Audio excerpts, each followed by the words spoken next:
Right, everybody. Well, thank you very much for coming. It's very nice to see you all.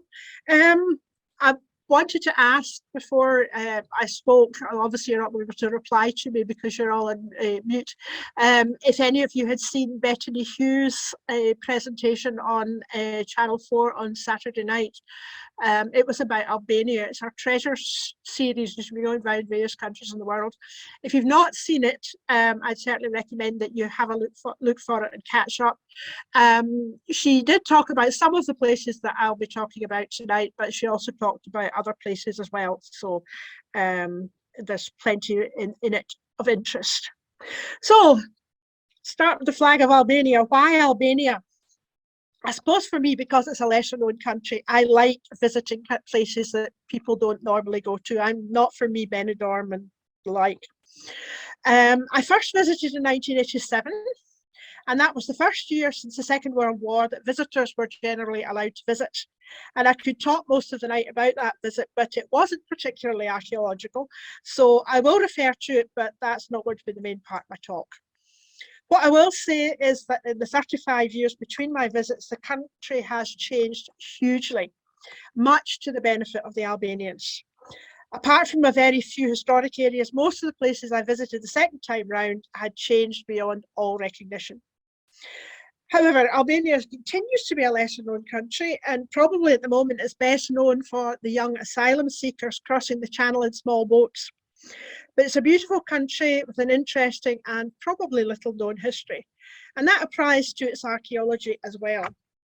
So here are some examples of the archaeology which you have probably not seen and maybe never heard of. This is a site called Apollonia, one of very many that there are in the world, but this is the Albanian one. This is Butrint, which is probably the best known place archaeologically in Albania, and Bettany Hughes certainly spent, I think, about a quarter of her presentation in Butrint. So if those of you who saw that will be seeing things you're familiar with. This is the Roman amphitheatre in Durrës, and the fortress in Berat. The entrance to the fortress, there's a number of big fortresses, medieval mainly, all over Albania, and this is one of them. When you think that Albania is located just north of Greece, across the Adriatic from Italy, you would perhaps expect to find quite a lot of archaeology. However, if you look at the relief map here, you will see that it's a very mountainous country, both in the south and in the north. There's very little flat land to build on, and that, I think, is the reason that there is so little known archaeology. But its difficult history is probably another reason why more sites have not been discovered. Albania has actually only been an independent country since 1912. Though the Albanian identity goes back much further than that. And it seems to me it depends to a large extent on its unique language, because most of what distinguishes Albania from the rest of the Balkans and Southern Europe is its language. And this is a welcome sign to Albania, and you can see how unusual the language is. It doesn't really look like anything you've ever seen before. It is an Indo-European language like English or French, but it's an independent branch of the Indo-European language, and it's not closely related to any other language at all. There was Greek settlement in what is now Albania, and the country was taken into the Roman Empire around 167 BC. After the fall of Rome, Albania became part of the Eastern Roman Empire. And in the Middle Ages, it did become an independent kingdom, but for only a very short space of time before it was conquered by the Ottomans in the 15th century. And the resistance to the Ottomans, which led to the formation of the state, such as it existed, was led by the great Albanian hero Skanderbeg, who united the country, which largely consisted of warring families before and after that. And that was something which Bettany Hughes mentioned. She mentioned the blood feuds that went on in the country until relatively recently. And that was basically warring families. Because of the geography of the country with so much mountainous areas, people did tend to live in relatively small, close-knit communities. And the best description I've actually heard of the way the Albanians operated was the Scottish clan system. where your loyalty was first to your family and secondly to the nation. And here's a picture of Skanderbeg himself in the Skanderbeg Square in the capital in Tirana. And this is one of the photographs from 1987. You'll recognize the 1987 pictures because they've all got this kind of bluish tinge to them. And there he is in about 2022. Around the middle of the 19th century, what was being called the Albanian Renaissance began, which was cultural as well as political, and that grew until in 1912 the country managed to become independent from the Ottoman Empire. However, there was still lots of turmoil and revolts and things settled down when in 1928 President Zogu declared himself the wonderfully named King Zog I, which is one of probably the most famous people ever to come out of Albania. Sounds like something from Disney. And he reigned supported by fascist Italy until the Italians invaded early in 1939, which you have to remember is considerably before the war between Germany and the rest of Europe broke out. Zog fled at that point and never returned. There were several groups of partisans who fought against the fascists, but the group that came out on top at the end of the Second World War were the communists under their leader Enver Hoxha, and he instituted an extreme communist regime, which became increasingly isolated, falling out first with Tito in Yugoslavia, then the Russians, and finally the Chinese in the late 1970s, which left Albania completely isolated from the outside world. It was a very totalitarian regime that outlawed religion, and indeed it was declared the world's first atheist state in 1967, outlawed the ownership of property, outlawed travelling abroad, and people like clerics, landowners, the clan leaders, the peasants who opposed collectivization were all imprisoned or killed. So it really was not a very nice place to live in the 50s, 60s and 70s and 80s. However, Hoxha eventually died in 1985 and he was succeeded by a man called Rami Zalia, who slowly began to open the country up. This is Enver Hoxha's grave in 1987. I don't know if it's still there. We didn't go to look for it last year, but it was an absolutely compulsory visit in 1987. There was a revolution in 1991 at the same time as most of the other communist regimes in Eastern Europe fell, and Albania is now a republic. It's a member of NATO and is a candidate for joining the EU. So things have moved on enormously in the last 35 years. I can't claim to be an expert in Albanian archaeology, but I'm going to show you some of the places that you can see if you'd like to visit and what I've been able to find out about them. And I want to start in Durrës, the modern city, which was the ancient Epidamnos, supposedly founded by Greeks from Corinth in 627 BC. It later became the Roman Dyrrhachium. I don't know how you pronounce that. I'm hopeless at these things. That's it there. And it was important because it was the start of the great Roman road, the Via Egnatia, which went all the way from the Adriatic coast to Constantinople, and you can see it going across there. Durrës nowadays is a very busy port and as well as a resort, so most of the older remains have now disappeared. However, the Roman amphitheatre remains, and this is what it looked like in 1987. We climbed over the wall, over a very worn down barbed wire fence, and just sat and took it all in. The amphitheatre dates from the 2nd century AD. It was destroyed twice by earthquakes in the 6th and 10th centuries. It's supposedly the largest Roman amphitheatre ever built in the Balkans, and it once had a capacity of 20,000 people. It was buried, you can see on the left-hand side, some of the remains of the earth and so on that buried it. But it was rediscovered in the 1960s and it appears to have been buried when the city walls were built in the Middle Ages, and the city walls are just kind of over behind it, between it and the sea. The sea is in the, well, you can't see it, but it's in the distance. And this is what it looked like in 2022, and I was quite amazed at how little it had changed. There had obviously been some excavations and some conservation work, but it remains very much as I saw it 36 years ago. And in fact, it's only one of 3 places that we did visit that I immediately recognised from 1987. The only thing is now it's surrounded by quite a high fence and you have to pay an entrance fee to visit. So perhaps visiting in 1987 was preferable. Here you can see some of the Roman brickwork and the reconstructed parts of the walls. And underneath it, there's an early Christian chapel that was constructed under the amphitheatre in the second half of the 4th century. And it's decorated with frescoes and mosaics. You can see that there. You've got to go down underneath to visit that. That I don't think would have been viewable in 1987. I suspect that's one of the things that has been excavated since then. Now we move on to Butrint, which is probably the best known archaeological site in Albania. And that, as I say, Bettany Hughes spent quite a long while there in her presentation in the television on Saturday night. It's another site that was originally Greek and then Roman, and later it was a Christian bishopric. It's got a huge multi-period site, and it's one of the most important sites in Albania, declared a World Heritage Site in 1992. And the area where most of the archaeological digging has taken place is now a park. And although there's a great deal more to be discovered beyond this relatively small area, I'm pretty sure it was a much bigger site.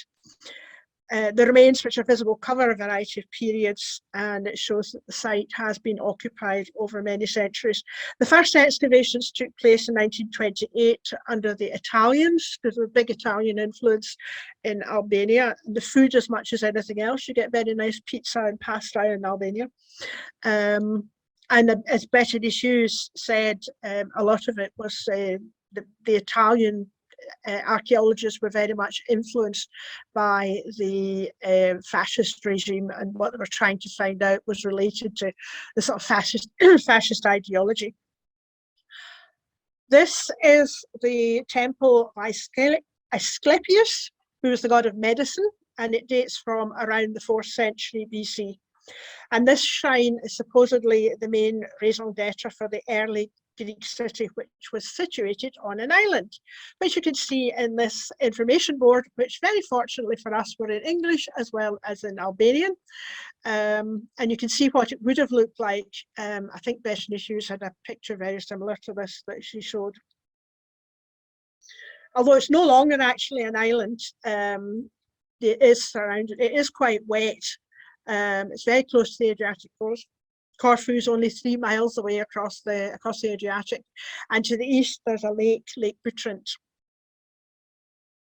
This is the theatre, the Roman theatre, which was close to the temple that I showed you earlier. The Romans called the city Buthrotum, and I think Butrint is just a kind of derivation of that down through the years. I did find this stone extremely interesting because it's all covered in Greek lettering. I doubt if it's in its original position. I suspect this has been a reconstruction, but it's very interesting. It's very clearly Greek writing. I have no idea what it says, but there was no information about it. But I just thought that was a particularly interesting piece of archaeology. This is the site of the Forum. Julius Caesar declared Butrint a Roman colony in the 1st century BC, and huge changes were made to the layout of the city at the time, including the formation of the Forum, which this is part of. You can to some extent see some of the neglect that has been going on in the site and the way the excavation has been laid out, and UNESCO have been threatening apparently to remove the World Heritage status from the site because it's not really being looked after properly. And here you can see more signs of the neglect. It's been excavated, but it's just been allowed to go into ruins again, which is a bit of a shame. This is a much later section of the wall, 6th century AD, and it's on the side of the lake, which you can see through one of the archways there. You can see we had very nice weather as well, which is quite nice. And this is some more of the city walls, which go right round what was the kind of island shape that you saw earlier. And it's on the lake side again. A much later building again. This is a basilica that was built in the 6th century AD when Butrint was the site of bishopric. This is the basilica again, showing the apse area. It's quite a nice site.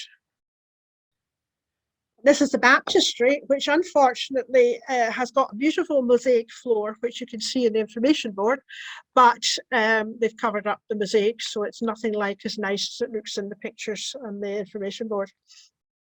It's another 6th century structure, although it's not actually terribly close to the basilica, so I'm not quite sure whether they were actually related. And it appears to have been built over an earlier Roman bathhouse. This is a medieval gateway. A gentleman in the middle. It gives you a bit of an idea of the scale of it. You can see the massive size of the stones that they built it with. This is on the north side of the city walls. Probably relates to the Venetian period. There was a lot of Venetian influence, obviously, in Albania, being very close to Venice on the other side of the Adriatic. And just a couple more pictures so that you can see some of the ruins that you can visit if you go to Bertrand. You can see how wet it is. That was something else that Bethany Hughes commented on, and she had a lovely little picture of some little turtles. I've got a picture of turtles as well, but I didn't put it in this showing, but I do have the same. It is very wet, and I would imagine that there might be concerns with global warming. If the sea level rises, that the site might get waterlogged completely, which would be rather a shame. And there's another view of some of the ruins that have been excavated and are available to see. There's quite a lot of them where there's not really any information about what they are, so you've just got to kind of got to guess. But that's one of the things I really like about archaeology, is that you can look at a pile of stones and guess about what it has been. So that's fun. And now we move on to Apollonia. There are very many cities in the ancient world called Apollonia. I looked it up on Wikipedia, and it gave me a huge long list. And this one in Albania is supposed to have been founded around 600 BC by colonists from Corinth as a trading settlement. It's not actually on the coast anymore, Apollonia, so I suspect that somewhere or other the coast has retreated, rather, the sea has retreated.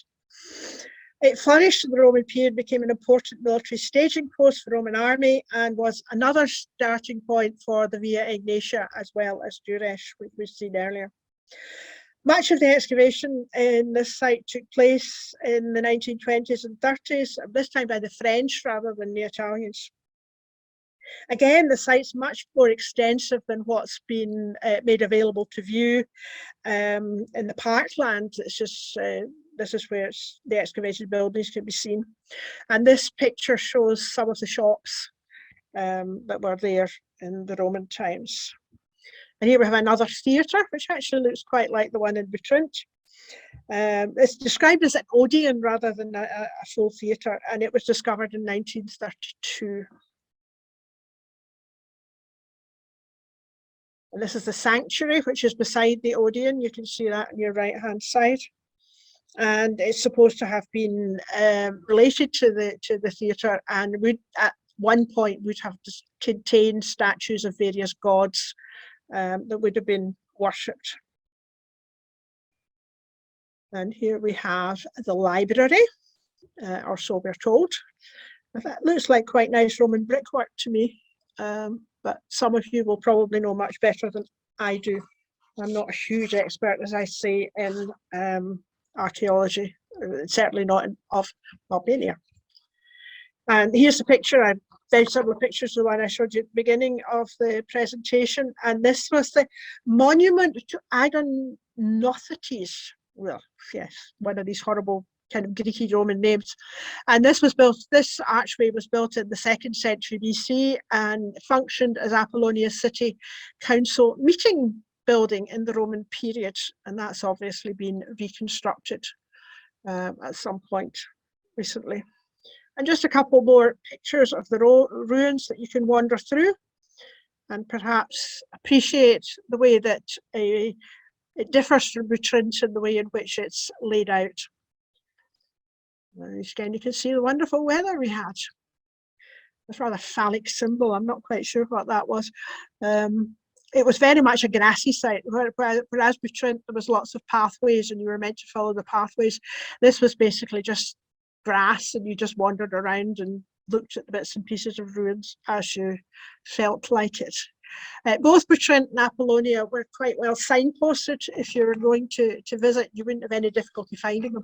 Butrint's in the very, very far south of Albania. Apollonia is much more central, but it is well signposted if you go looking for it.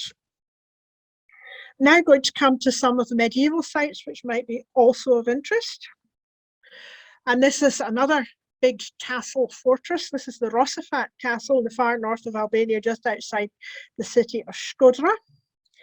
And it rises on a rocky hill 400 feet above sea level. It's a wee bit like, reminded me a bit of either Stirling or Edinburgh castles, in the sense that it was very much just the hillside, just kind of stuck out of a much flatter area. And you can see that if you look at this picture. This is one of the few bits of Albania that's flat, and you can see you very quickly run into mountains. But this is a kind of flat area around about Shkodra. And this is the remains of what it may have been St. Stephen's Cathedral, the 13th century church in the middle of the fortress. And I think you could probably see from this picture that there is a lot of possibilities for survey and excavation work to find out more about the interior of this castle. There's lots of little bumps and bits of stone that you could do a lot of work on, I think. But I doubt very much if ACFA would be allowed to do it. You can see it's a very popular place. This is a school party that was wandering around at the same time as we were. Looking at this castle. And then I showed you the entrance gate to Berat at the beginning, and the Berat fortress is much bigger than the Rosafat one, and it is still very much inhabited inside. There's lots of little houses inside it, lots of nice little alleyways and what have you. It's like Butrint, it's a World Heritage Site. And there's another street scene, probably slightly different date for the buildings, inside the fortress at Berat. And here's some of the walls of the site. It's been occupied for hundreds of years, probably Stone Age originally. It's another one of these fantastic sites. It's high up. There's a river winds down at the bottom of the hill. A great place for defence.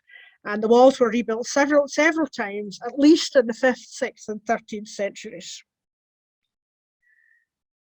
And now we go back to one of my 1987 pictures, and this is Cluj, and this was the capital in the city of Cluj. Cluj was the capital of Albania in 1190 and later in the 15th century, when it changed hands several times between the Ottomans and the Albanians. And that was the time when Skanderbeg, who was a great hero, had united the Albanians to fall, one of the few times they've actually been united. And it was his capital.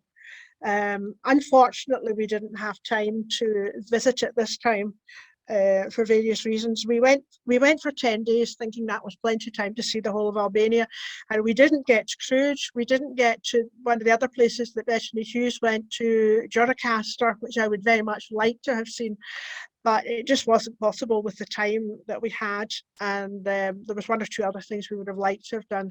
I say the castle at Cluj was one that we did in 1987, but didn't quite manage to do in 2022. However, if you want to discover more about Albanian history from the earliest times to the present day, the place to visit is the National Museum in Skanderbeg Square in the capital, Tirana.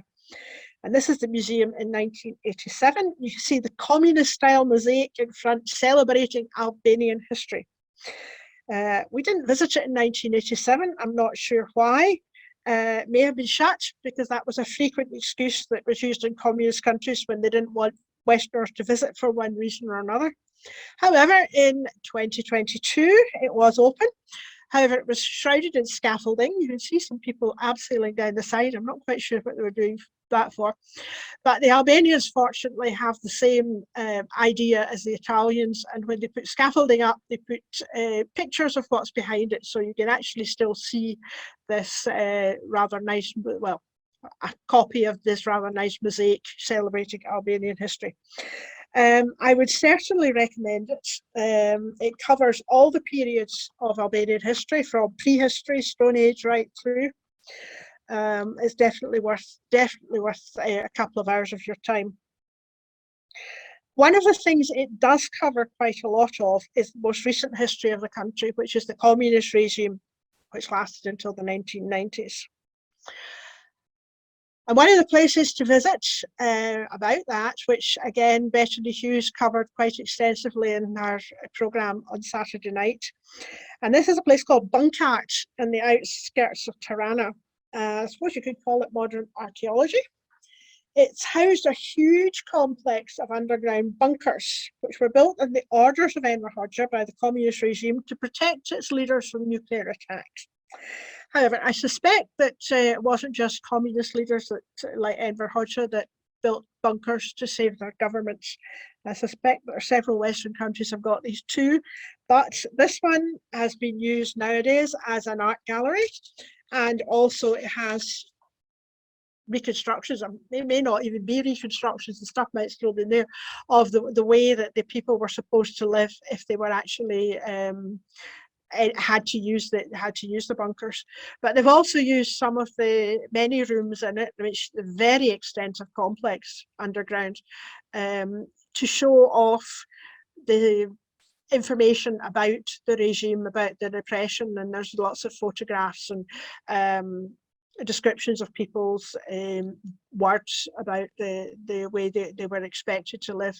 And if you saw, say, Bethany Hughes' presentation, you would see the wonderful house that Enver Hoxha had lived in, which is completely different from the way that the locals lived during the communist regime. I didn't get to see that. It doesn't appear from what she said that it's open to the public. She seemed to be very fortunate to be allowed to visit that. However, some more modern archaeology. What is that?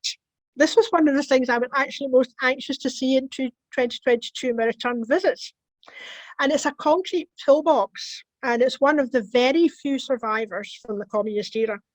When I was there in 1987, every single field, and I mean every single field, had 2 or 3 of them in it.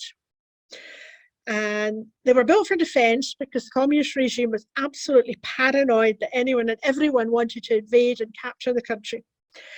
There were supposed to be about 250,000 of them. That's a country the size, population, half the size of Scotland. The size of the country is about the size of Wales, so 250,000 of these bunkers.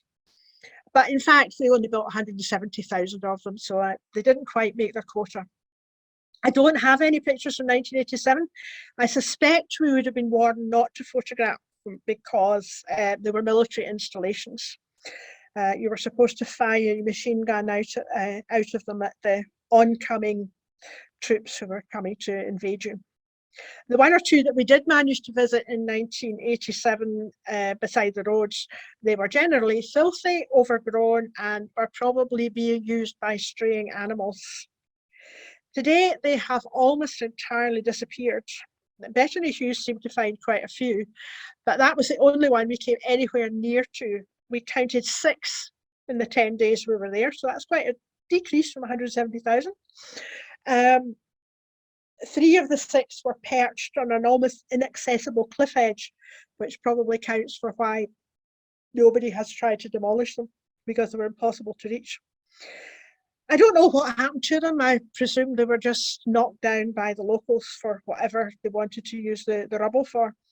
But I'm sure the foundations have left a mark, and I just wondered what price communist era roundhouses when their remains are rediscovered by archaeologists in a few hundred years' time.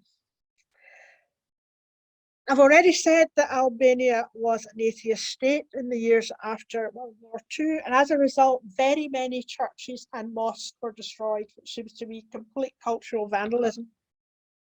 You've got to remember that the religious mix in Albania is both strongly Christian and strongly Muslim. The figures I found suggested that half the population was Muslim and probably about 20% Christian. I'm not quite sure how accurate that is, but that was what I found out. One of the few mosques that did survive was this one, the ACFA mosque, which is in Skanderberg Square in Tirana. It's not particularly old. It was built sometime between 1791 and 1819, which seems rather a long time to build what is not a very big mosque in comparison to some of the ones I have seen elsewhere. This is it in 1987, a close-up, and it was firmly shut. No visits allowed, any purpose, religious or otherwise. Fortunately, by 2022, the mosque was once again open for worship and for tourists. And I'm now able to show you a few beautiful pictures of its interior. It's not very big, but the walls decoration was just wonderful. So I took quite a few pictures of the interior. So here's just a few. As I say, it's great to see these places back open again. And it's not just mosques that have been reopened. Here's some of, oh, sorry, that's another, I forgot there was another one. I rather like that one. I don't know quite where it's supposed to be, but it's rather nice.